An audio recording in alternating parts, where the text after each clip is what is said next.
More people died in Missouri prisons last year than any other year in recent record. And while the Missouri Department of Corrections points to an older and growing overall prison population, we're taking a closer look at prison deaths and talking to families who say the answers they were given are not enough. We begin our story in Jefferson City, where a push for transparency is personal. I don't know what happened. I'm not being told what happened. Is too vague. Last August, our reporter Hunter Walterman spoke to Daniel Milner. His son, Chase Allen Milner, was an inmate at the Jefferson City Correctional Center, serving a 15-year sentence for assault. His father would call him and focus the conversations on one thing. Memories. The only thing that you have is memories. They would take things away. They can't take away his memories. Memories are all he has left of his son. Chase Milner died while under the care of the Missouri Department of Corrections in July of 2024. The department reports his cause of death to be suicide. Milner's father says he was in solitary confinement and has questions about the medical care his son was receiving. I want answers. His mother, his friends, not getting them. Milner was one of 139 Department of Corrections inmates who died in 2024, more than any other year on recent record.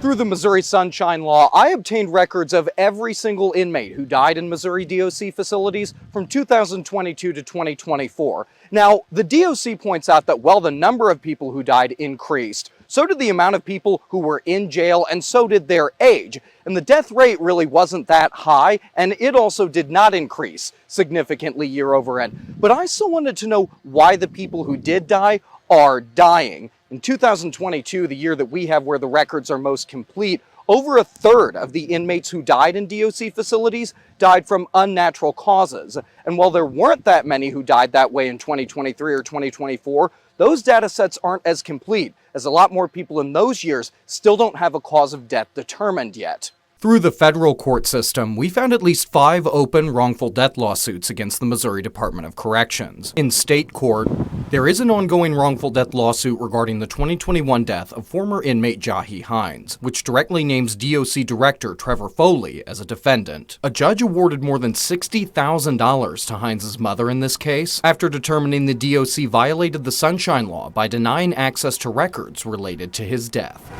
I reached out to the communications director for the Department of Corrections multiple times over several months, requesting an interview with Foley. This request was denied, and the communications director said the DOC cannot comment on pending litigation. So I went to the state capitol, where some lawmakers are trying to advance change within the DOC by involving people outside of the department. I've done hundreds of prison pop-ups each year. I go to the prisons. Democratic State Representative Kimberly Ann Collins visits every DOC prison in Missouri every year. There were some good and positive things within DOC. The DOC has highlighted efforts including opening a prison nursery in Vandalia and a new wing at the Moberly Correctional Center.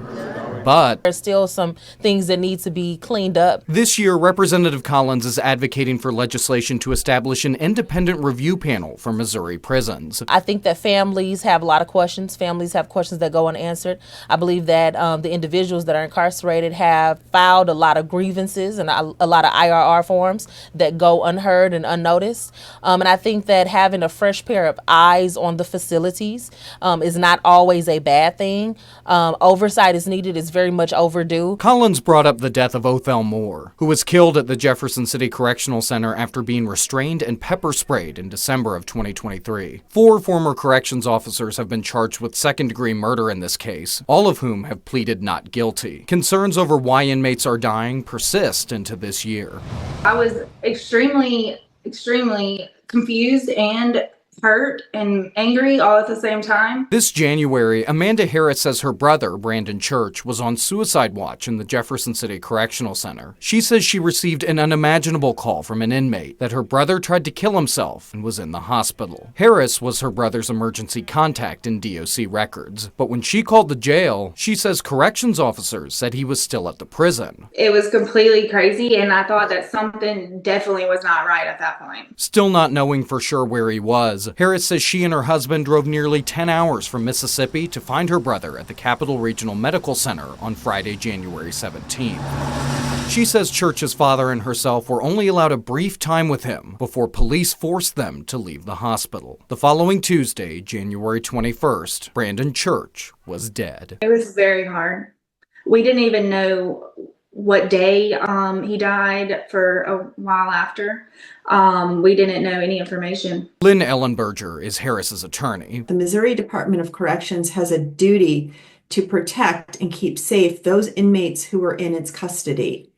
And in this case, in Brandon's case, because he was on suicide watch, they were under a special duty to look out for him. The Department of Corrections was not doing its job here when it came to Brandon. As people, including Harris, demand transparency and change in the department, nothing can change what happened to her brother. It's probably going to be a wait for the rest of my life, I know for sure.